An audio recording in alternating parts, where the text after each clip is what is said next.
solidario de esa tragedia, pero beneficiario a su vez, donde recibimos, por ejemplo, al pensamiento social de Brasil, de Argentina, de Uruguay, de Chile, de Bolivia, de Perú, de Colombia, de Centroamérica. Y toda esa transformación se ha generado justamente a partir de estas ideas de dignidad y justicia. Y lo que poco a poco hemos ido conviviendo es que tiene que ver con obligaciones de los Estados. Y esta parte es vital, porque generalmente cuando empezamos a hablar del tema de derechos, automáticamente nos responden las obligaciones de los ciudadanos. Puedo entender que la gente tiene corresponsabilidad como parte de una sociedad, pero nada más tengamos claro que construimos los derechos claramente como obligación del Estado.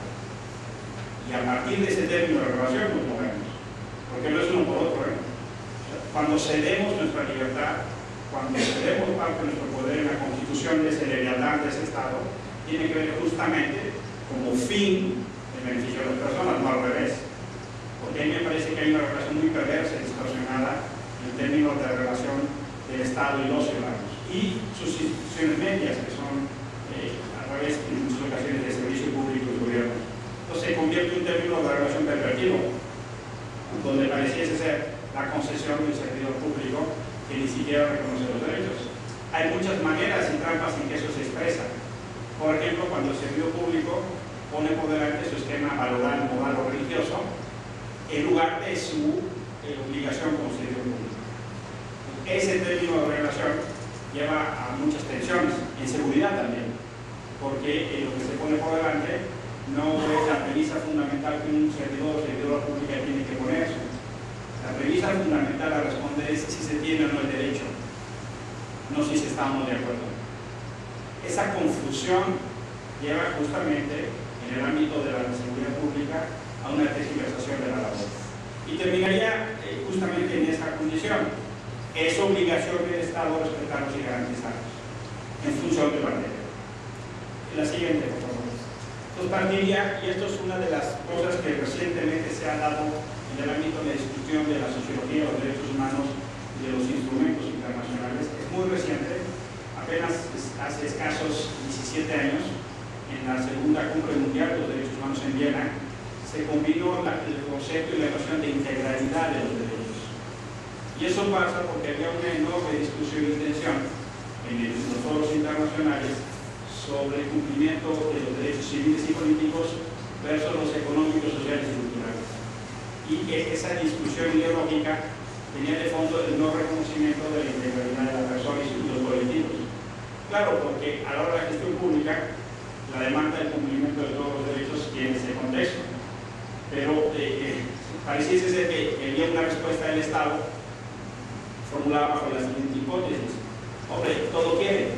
Quieren votar, quieren comer, que lo respete la policía y encima tener trabajo. No se puede todo. No, sí. Mire, fíjese que las personas comen, las personas trabajan, viajan, y usted cree que también tienen hijos. Y fíjese que la gente tiene la mala costumbre de comer, ¿no? Y eventualmente necesita dormir y descansar. Entonces, a partir de algo que pudiese verse con esa limitación elemental, se traslada la obligación estatal. Entonces, no es que nos cambien el derecho al voto por el trabajo, y no es que nos cambien el derecho a la sexualidad o los derechos reproductivos por libre pensamiento o la libertad de asociación. Son todos. E inclusive no son todos, sino que a partir de entender que tenemos contextos diferenciados para el ejercicio de los derechos, se genera la obligación del Estado de atender diferenciadamente los derechos. Por ejemplo, los hombres y las mujeres no nos enfermamos de las mismas cosas. Entonces no basta hablar de igualdad, no es una simple ya igualdad, no. Es la igualdad en el principio de la dignidad y la diferencia en el ejercicio de los derechos humanos.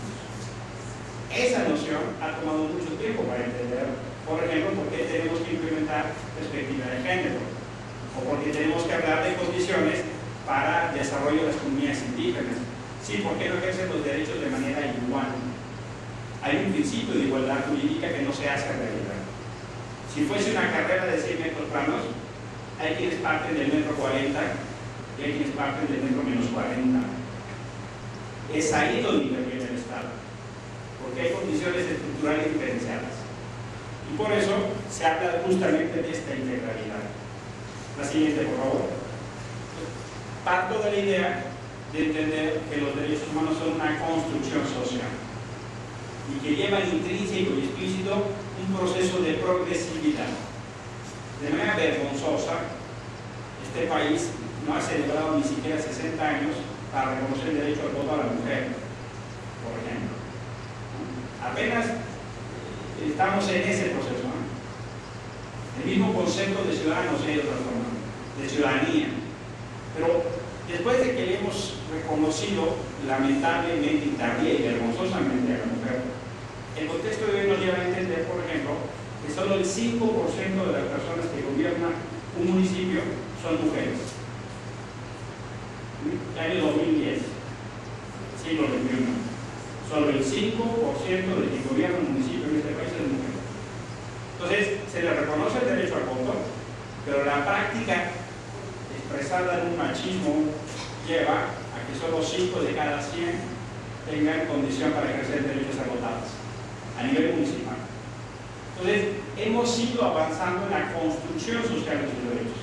Hoy se habla inclusive, por ejemplo, de nuevos derechos que antes ni siquiera concebíamos, lo que se conoce como el derecho medio ambiente sano y ecológicamente equilibrado.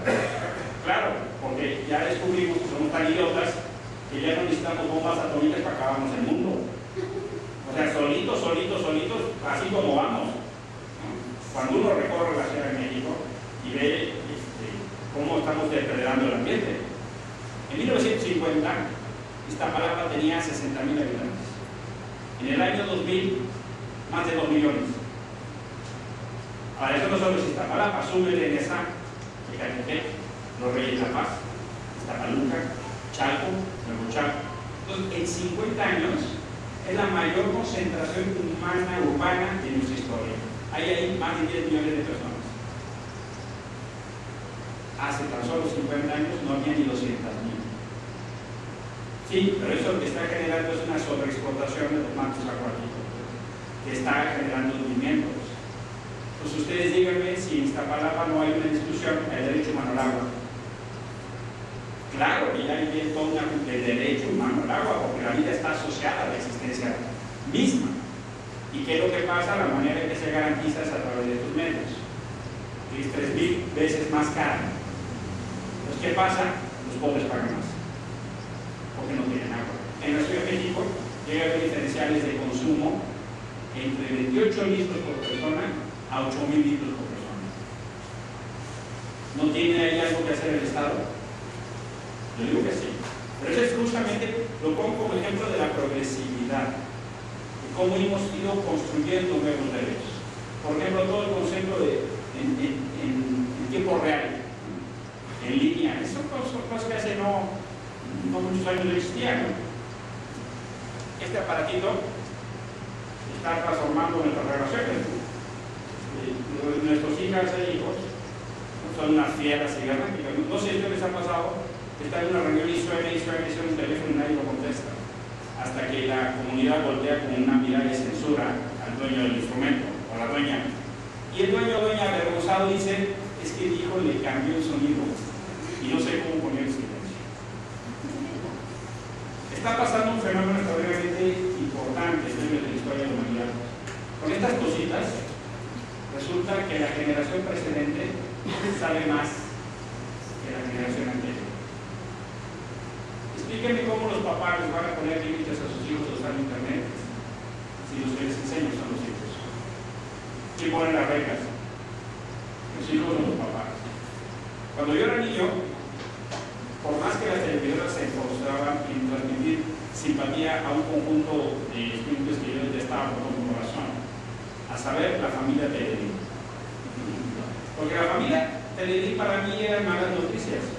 Cuando salía ese conjunto de vendidos, como le llaman a los sindicatos, estiroles, porque eran niños que mandaban a los niños a dormir, ¿no? La familia Teledín salía, los